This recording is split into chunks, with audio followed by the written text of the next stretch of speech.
그래서 결국은 뭐냐, 이 세 세력이 연대를 해가지고 지금 미국이 중심이 된 서방 세력에 맞서서 지구촌의 질서를 다시 짜자라는 건데, 문제는 뭐냐, 이 세 나라에서 가장 가까운 나라가 또 어딥니까? 이런 문제라는 거죠. 제일 가까워요. 이웃복은 징그럽게 없어. 큰일이네 이거. 열병식에서 가장 인상적이었던 장면은 이제 김정은이 시진핑과 그리고 푸틴과 함께 등장했던 그 장면입니다. 예, 사실 천안문 하게 되면 중국을 상징하는 그런 장소나 같다고 볼 수 있지 않습니까? 예. 그리고 또 중화인민공화국을 선포한 1949년 10월 1일에 모 대통령이 바로 이 천안문 망루에서 이 국가 선포 기념식을 가졌거든요. 예.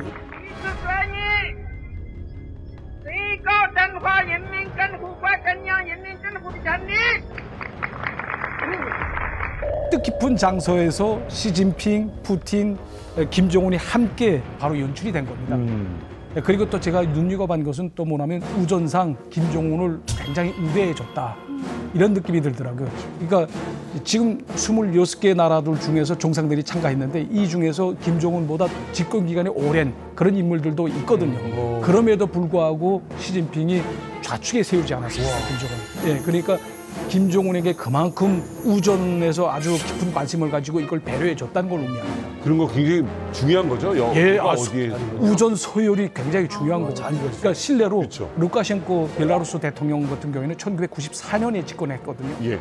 그럼에도 불구하고 2011년에 집권한 김정은보다 서열이 뒤입니다.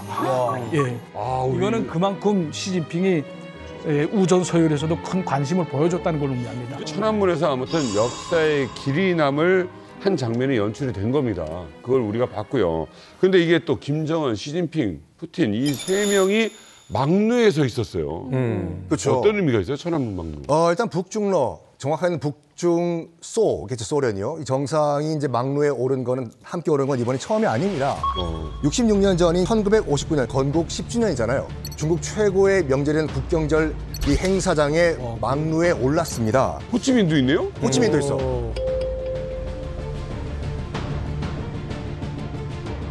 근데 저기 중요한 게 뭐냐면은 이게 1959년도잖아요. 네. 바로 1년 전인 1958년도에 뭐가 있었냐면 이만감에서도 제가 다루던 것 같이 금문도 대포격전이 있었어요.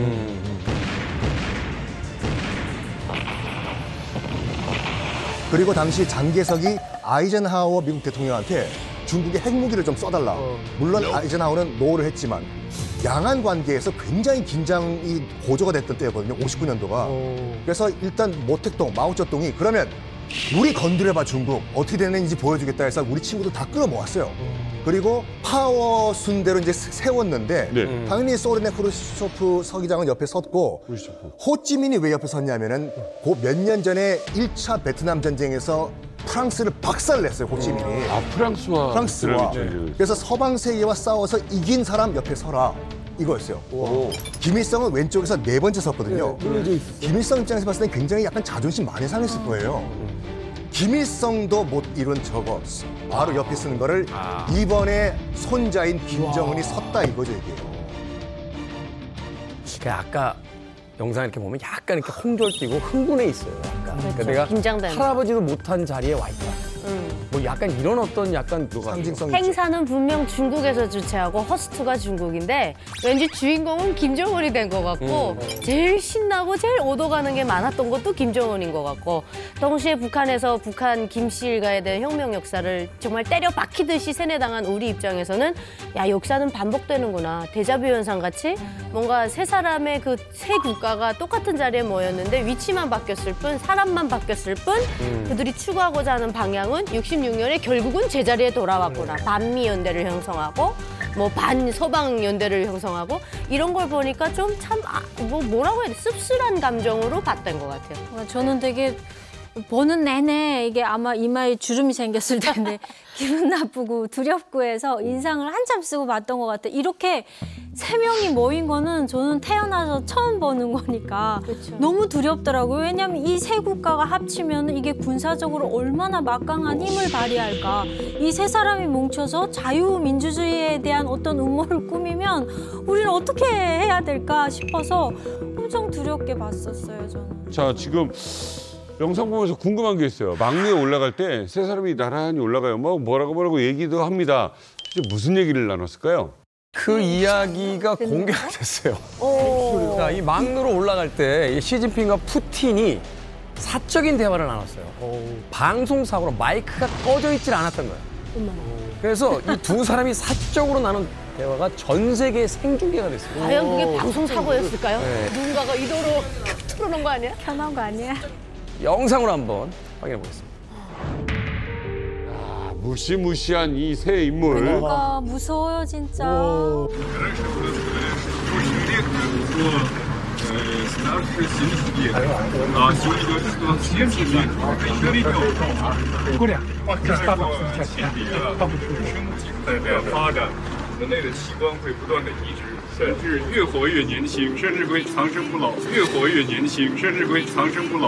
불멸이 될 수도 있고. 뭐 저런 얘기를 왜 해? 预测呢，本世纪呢，可能未来可以活到150岁。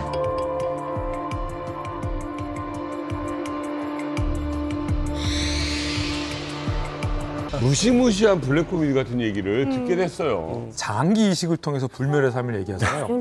안 그래도 10년 넘게 독재를 해오던 두 정상이 70대인데 150살까지 독재를 하면 지금으로부터 한 70년, 80년을 더 독재하겠다라는 이 권력욕을 드러낸 장면이죠. 즉시 이 대화가 전 세계의 SNS를 타고 화제가 됐습니다. 그러자 주요 외신들이 이렇게 논평을 했어요. Who wants to live forever? Xi and Pu apparently. 누가 영원히 살고 싶을까? 시진핑과 푸틴? 그럴지도 모른다. 라는 보도를 내보내기도 했습니다. 자, 그러니까 중국 측이 화들짝 놀라서 로이터 통신에게 항의를 해서 기어코 이 영상의 원본을 지금 지운 상태입니다.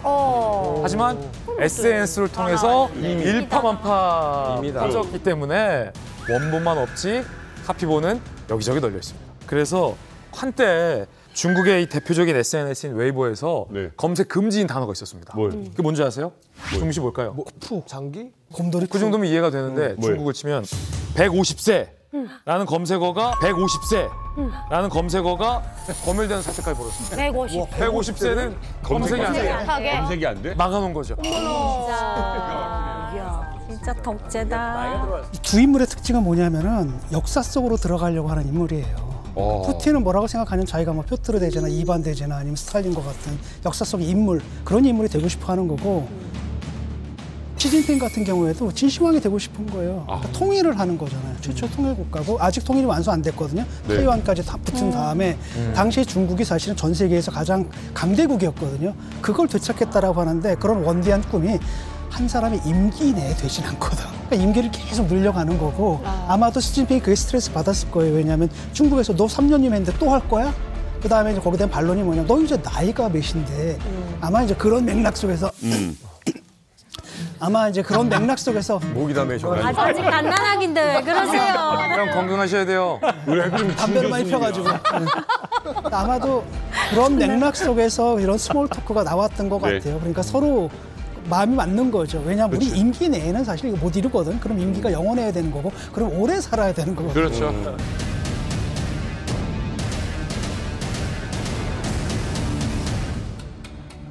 그러니까 북한 열 그냥 공식 똑같다, 거는. 똑같다. 거의 뭐 6개월 가까운 연습을 했다고 하더군요.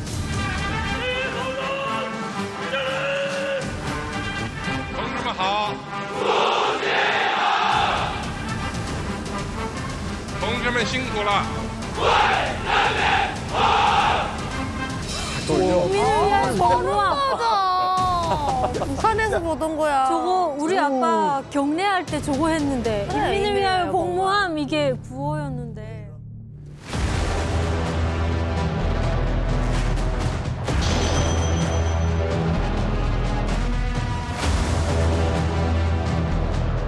자, 무려 70분간 이어집니다.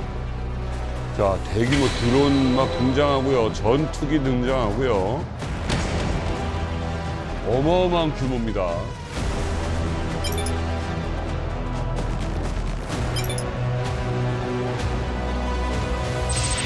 만 5,000km. 사거리 15,000km.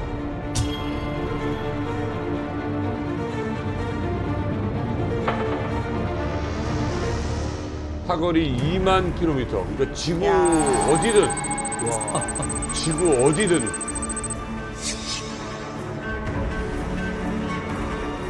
굳이 2만 킬로까지 할 게 뭐.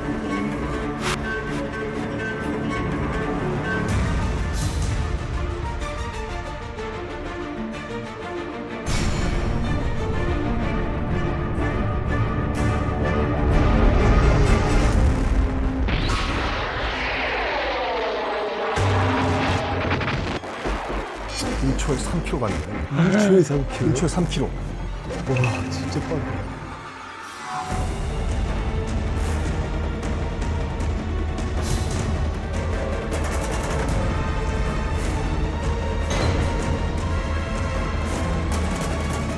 무인 공격 드론이 이번에 참 많이 공개가 됐는데 규모도 큽니다, 이게.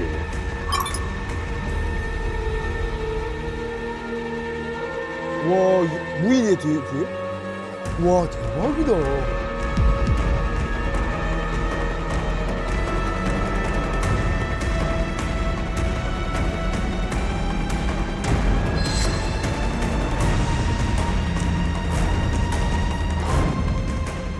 중국이 이번에 선보인 무기 중에서 제가 이제 돌직구쇼 생방송으로 전승절 열병식을 우리 남보람 박사님 같이 생중계했거든요. 네. 그때 저희 두 사람도 생방송에서 가장 주목했던 무기가 조금 전에 지나갔었던 DF-61이라고 새겨진 엄청난 크기의 미사일이에요. 대륙간 탄도미사일 ICBM이라고 하죠. 계속 나오네요, 이게? 예, 이게 이번에 중국이 처음으로 공개된 신형 대륙간 탄도미사일이에요. 북한 ICBM이 화성 시리즈잖아요. 중국은 DF, 둥펑 시리즈입니다. 이게 우리식 한자로 하면 동풍이에요. 동쪽에서 불어오는 바람이에요. 그럼 동풍은 어디로 갑니까? 서쪽으로 불죠. 그럼 이 둥펑 61이 어디를 타겟으로 보고 있다는 거예요? 미국을 타겟으로 보고 있다는 거죠. 그래서 둥펑 61의 사거리가 15,000km. 중국에서 미국 본토를 때릴 수 있는 ICBM 미사일이고 저게 15,000km를 날아갈 수 있다고? 15,000km 날아가요. 그리고 연료 시스템도 고체 연료 시스템을 채택해서 연료를 충전하면서 발사하는 그 시간을 굉장히 단축했습니다. 연료도 안 넣어도 네. 그 다음에는 사거리가 더 많이 날아가요. 무려 2만 킬로미터 이상 날아갈 걸로 분석되고 있는 ICBM 미사일인 둥펑 5C도 공개됐습니다. 이 둥펑 5C는요. 지구상에 있는 모든 국가를 타격할 수 있는 사거리라고 있습니다. 믿지 마.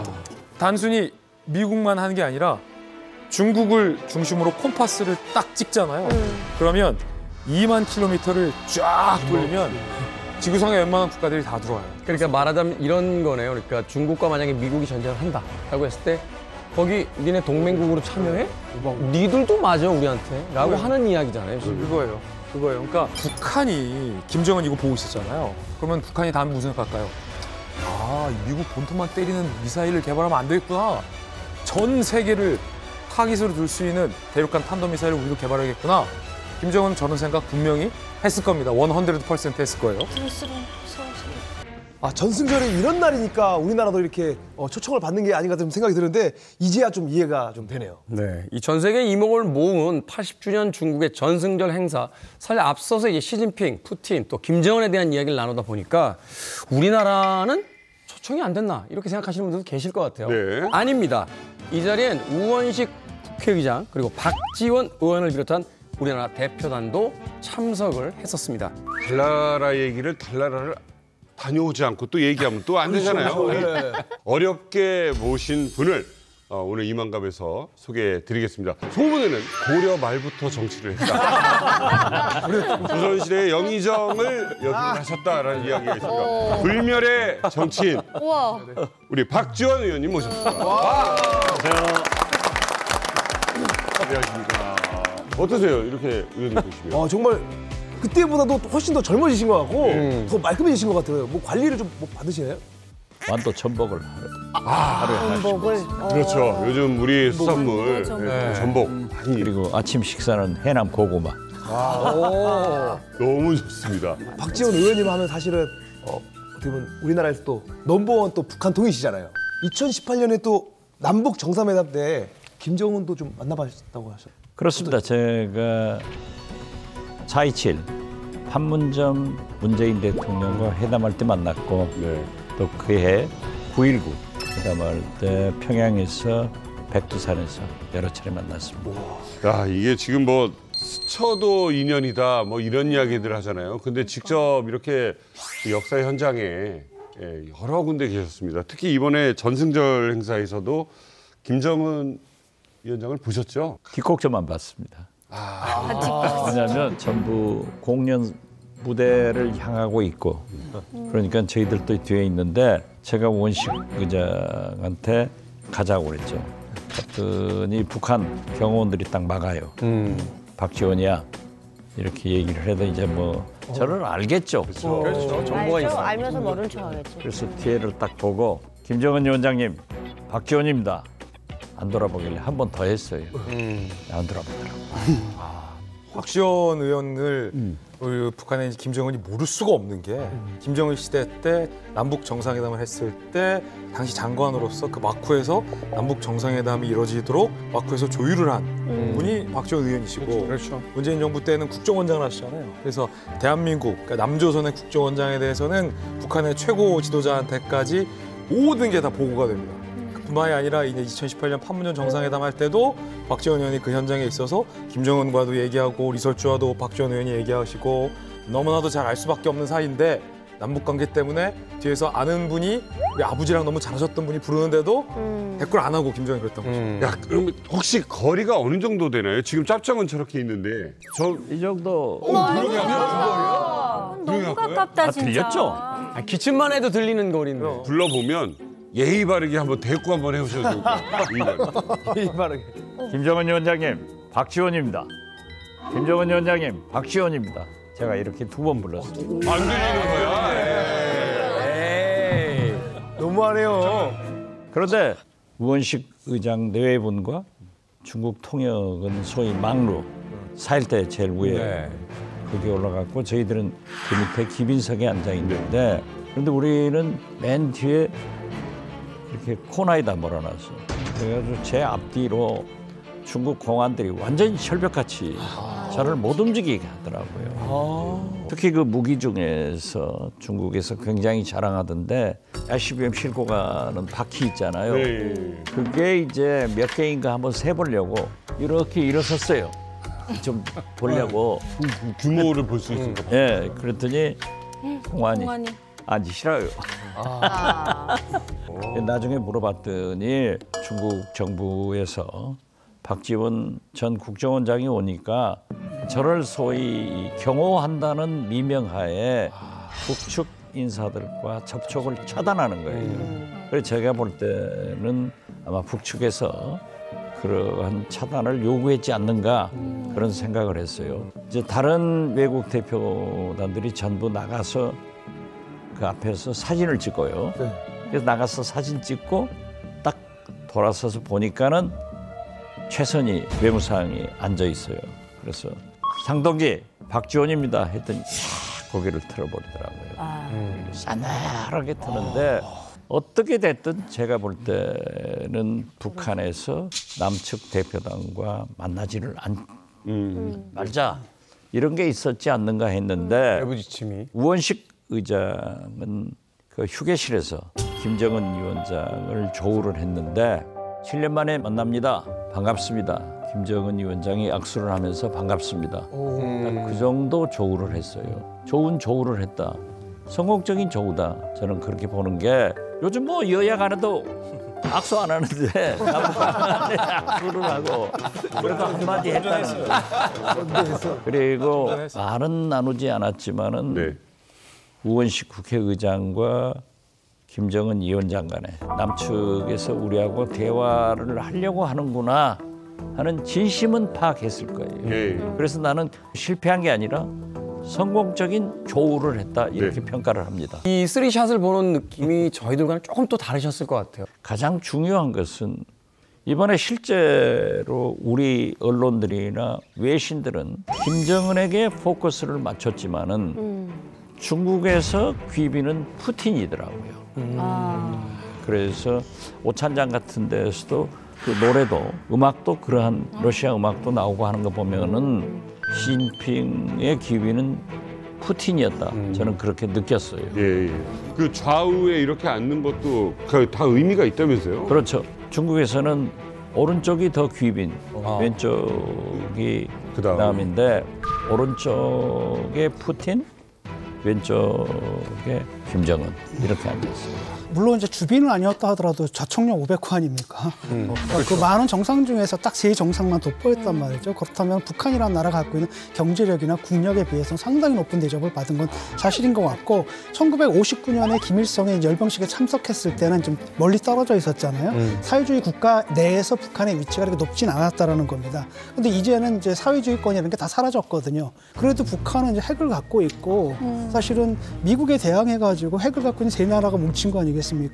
러시아하고 중국하고 북한 이런 걸 보여줄 수도 있는 데다가 또 다른 한편으로 대만에서 어떤 일이 벌어졌을 경우에 북한이 주한미군을 한반도에다 잡아놓는 역할도 할 수 있거든요. 이런 걸 봐가지고 사실 북한을 상당히 많이 띄워줬다라는 느낌이 있습니다.